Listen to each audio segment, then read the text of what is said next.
क्या आपने कभी सोचा है कि कभी रावण के पास की सोने की यह लंका उसके पास आई कहां से? नमस्ते दोस्तों, मैं विनय निगम और आप देख रहे हैं पुण्य कथा। कथा कुछ इस प्रकार है कि देवी पार्वती का मन गुफाओं में कंदराओं में रह करके कुछ ऊब सा गया था। उनके छोटे बच्चे और तरह तरह की असुविधाएं थी। उन्होंने भगवान महादेव से आग्रह किया कि बाकी देवी देवताओं की तरह हमारे पास भी एक छोटा सा महल बन जाता तो बड़ा अच्छा होता। भगवान महादेव को यह बात समझ में आ गई। उन्होंने सहमति देते हुए ब्रह्मांड के सबसे योग्य और वास्तुकार विश्वकर्मा महाराज को बुलवाया।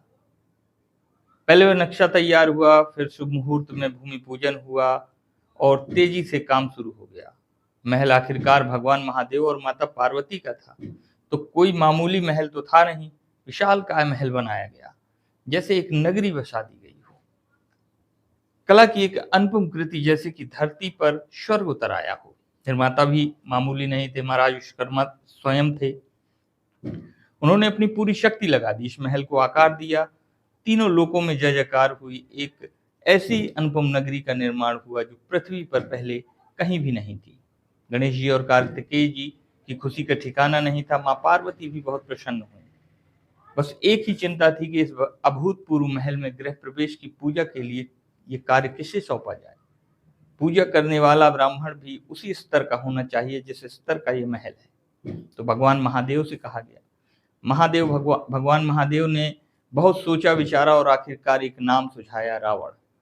पूरे विश्व में ज्ञान बुद्धि विवेक और अध्ययन से जिसने तहलका मचा के रखा था, जो तीनों लोकों में आने जाने की शक्ति रखता था, जिसने निरंतर तपस्या से देवी देवताओं को प्रसन्न किया था, जिसकी कीर्ति दसों दिशाओं में फैली हुई थी, ऐसे रावण को गृह प्रवेश की पूजा के लिए श्रीलंका से कैलाश पर्वत पर बने महल में आमंत्रित किया गया। रावण ने आना सहज ही स्वीकार कर लिया। सही समय पर पहुंच गया। शुभंकर वस्तुओं के साथ गृह प्रवेश के हवन के लिए उपस्थित हो गया और आना भी था, क्योंकि महादेव जी का आदेश था। गृह प्रवेश की पूजा अलौकिक करवाई गई।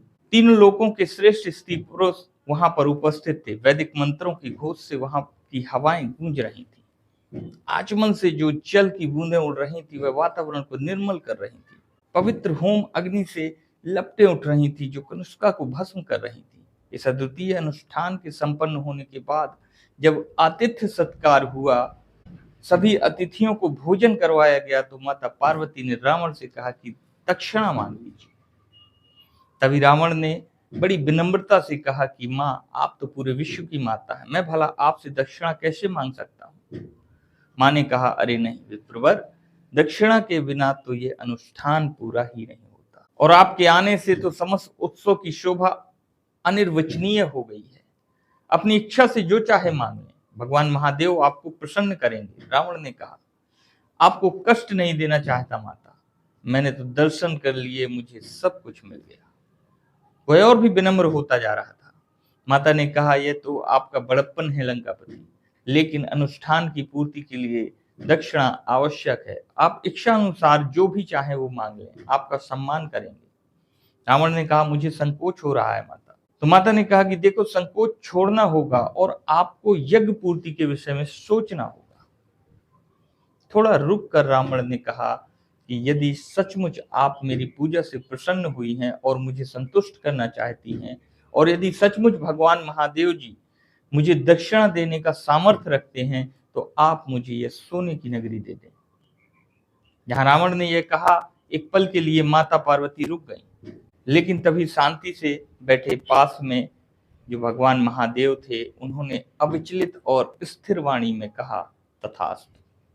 रावण बड़ा प्रसन्न हुआ। उसकी खुशी का कोई ठिकाना नहीं था, और भगवान जी के अनुरोध पर विश्वकर्मा जी ने पूरी नगरी को कैलाश पर्वत से उठा करके श्रीलंका में स्थापित कर दिया। जब से ही रावण की लंका सोने की कहलाने लगी। हालांकि फिर वो दैवी गुणों से नीचे गिरता हुआ सांसारिक लिप्स में डूब गया, आसुरी संपद में डूब गया। मां पार्वती के मन में फिर कभी किसी महल की इच्छा नहीं हुई। इस दान से कहते हैं कि इतना पुण्य एकत्रित हुआ कि जिससे उन्हें और उनकी संतानों को कभी गुफा और कंदराओं में रहने में कोई कष्ट नहीं हुआ। यह कथा हमें सिखाती है कि इंसान को जो है देवी संपत्ति को ही रखकर चलना चाहिए, कभी भी बुरे विचार मस्तिष्क में नहीं लाना चाहिए। रावण लालची हो चुका था, लोभी हो चुका था, और बस जो उसने यह लालच वाली हरकत की, वहीं से उसका पतन शुरू हो गया।